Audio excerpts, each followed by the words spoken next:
En 'n lekker hartlike goeiemôre vir jou. Het jy al opgelet hoe een woord soveel goed kan beskryf of kan beteken?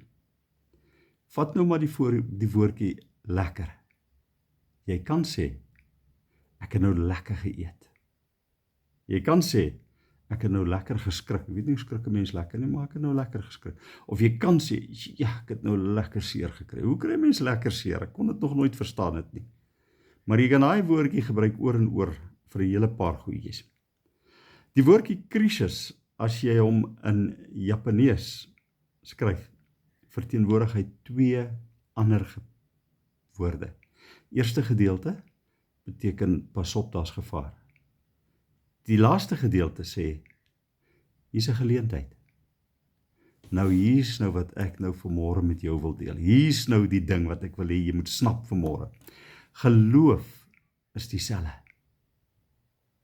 Wanneer ek my geloof in aksie sit, hoor nou mooi, dan waag ek dit om te sê, ek kan getoets word. Ek is gereed vir die eksamen. Kom ek noem vir jou voorbeeld.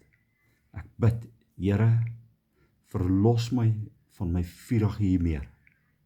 Weet jy wat? Jy gaan getoets word.